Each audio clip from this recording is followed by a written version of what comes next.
Hello, I hope you're having a great day. Today I'll be reading Chrysanthemum, one of my favorites. So let's jump in. The day she was born was the happiest day in her parents' lives. "She's perfect," said her mother.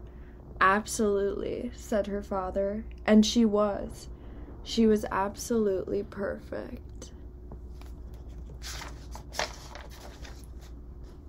"Her name must be everything she is," said her mother, "and her name must be absolutely perfect," said her father, and it was. Chrysanthemum.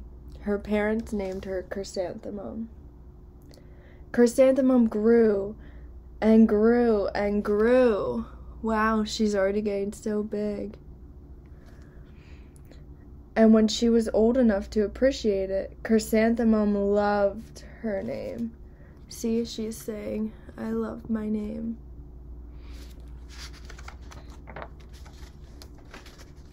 She loved the way it sounded when her mother woke her up.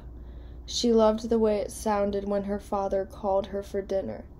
And she loved the way it sounded when she whispered it to herself in the bathroom mirror. Chrysanthemum, chrysanthemum, chrysanthemum. Chrysanthemum loved the way her name looked when it was written with ink on an envelope. She loved the way it looked when it was written with icing on her birthday cake. And she loved the way it looked when she wrote it herself with her fat orange crayon. Chrysanthemum, chrysanthemum, chrysanthemum. Chrysanthemum thought her name was absolutely perfect. And then she started school. On the first day, Chrysanthemum wore her sunniest dress and her brightest smile. She ran all the way. "Hooray!" said Chrysanthemum. "School!" But when Mrs. Chud took roll call, everyone giggled upon hearing Chrysanthemum's name. And you can see all the other names.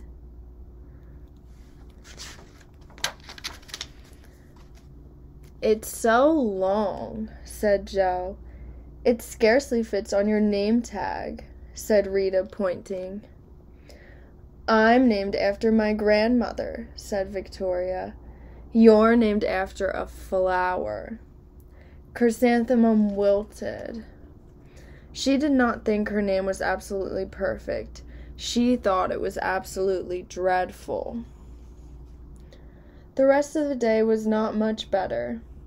During nap time, Victoria raised her hand and informed Mrs. Chud that Chrysanthemum's name was spelled with 13 letters. "That's exactly half as many letters as there are in the entire alphabet," Victoria explained. "Thank you for sharing that with us, Victoria," said Mrs. Chud. "Now put your head down."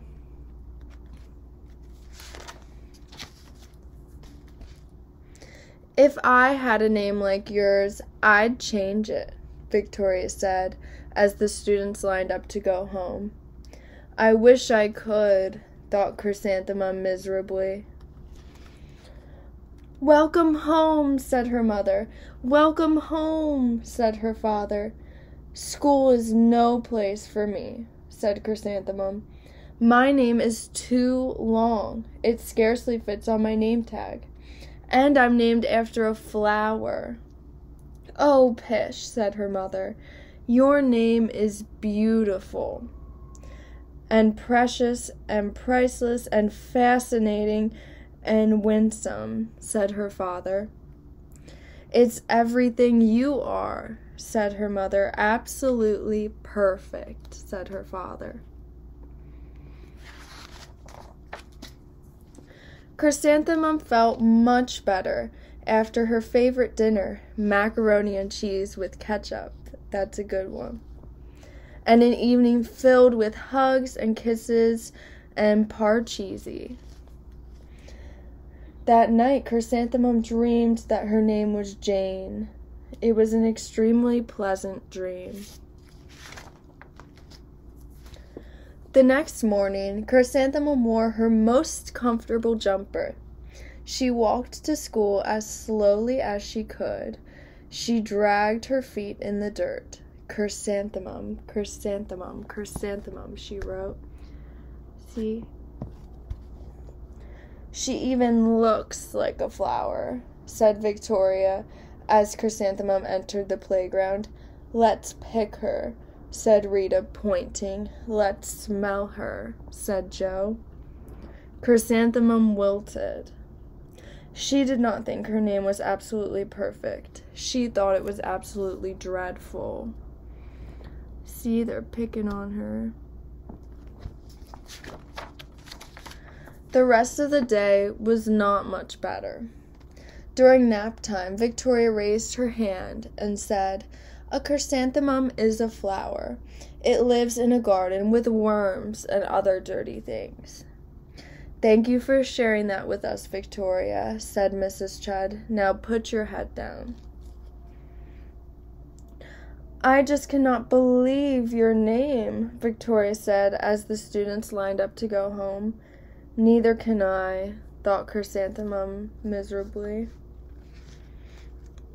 You can see on their chalkboard, too, words they know. Cheese is yummy. Cat. "Welcome home," said her mother. "Welcome home," said her father. "School is no place for me," said Chrysanthemum. "They said I even look like a flower. They pretended to pick me and smell me." "Oh, pish," said her mother. "They're just jealous and envious and begrudging and discontented and jaundiced," said her father. "Those are a lot of big words." "Who wouldn't be jealous of a name like yours?" said her mother. "After all, it is absolutely perfect," said her father. Look, they made some nice cookies, too. Chrysanthemum felt a trifle better after her favorite dessert, chocolate cake with buttercream frosting. That sounds yummy. And another evening filled with hugs and kisses and parcheesi. That night, Chrysanthemum dreamed that she really was a chrysanthemum. She sprouted leaves and petals. Victoria picked her, and she plucked the leaves and petals one by one until there was nothing left but a scrawny stem. It was the worst nightmare of Chrysanthemum's life. That sounds scary. Chrysanthemum wore her outfit with 7 pockets the next morning. That's fun. She loaded the pockets with her most prized possessions and her good luck charms. Chrysanthemum took the longest route possible to school. She stopped and stared at each and every flower. "Chrysanthemum, chrysanthemum, chrysanthemum," the flowers seemed to say. That morning, the students were introduced to Mrs. Twinkle, the music teacher. Her voice was like something out of a dream, as was everything else about her. The students were speechless. They thought Mrs. Twinkle was an indescribable wonder. They went out of their way to make an impression. Mrs. Twinkle led the students in scales. Then she assigned roles for the class musical. Victoria was chosen as the dainty fairy queen. Rita was chosen as the spiffy butterfly princess. Rita and Joe was chosen as the all-important pixie messenger. And Chrysanthemum was chosen as a daisy. "Chrysanthemum's a daisy, chrysanthemum's a daisy," Joe, Rita, and Victoria chanted, thinking it was wildly funny. Chrysanthemum wilted. She did not think her name was absolutely perfect. She thought it was absolutely dreadful. "What's so humorous?" asked Mrs. Twinkle. "Chrysanthemum," was the answer. "Her name is so long," said Joe.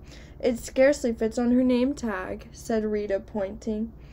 I'm named after my grandmother, said Victoria. She's named after a flower.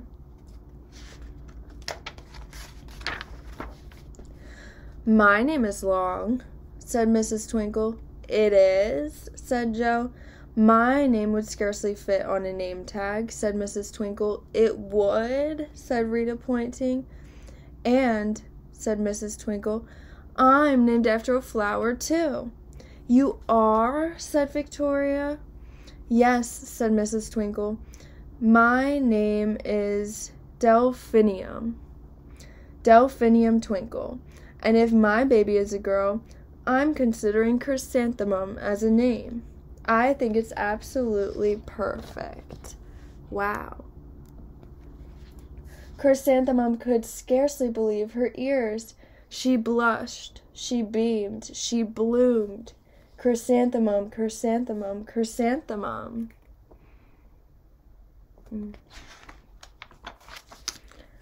Joe, Rita, and Victoria looked at Chrysanthemum longingly. Call me Marigold, said Joe. I'm Carnation, said Rita, pointing. My name is Lily of the Valley, said Victoria. Chrysanthemum did not think her name was absolutely perfect. She knew it.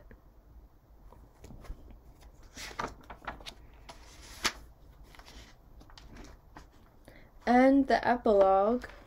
Overall, the class musical was a huge success. Chrysanthemum was absolutely perfect as a daisy.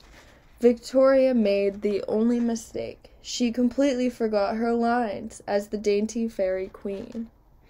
Chrysanthemum thought it was wildly funny, and she giggled throughout the entire dance of the flowers. Eventually, Mrs. Twinkle gave birth to a healthy baby girl, and of course, she named her Chrysanthemum.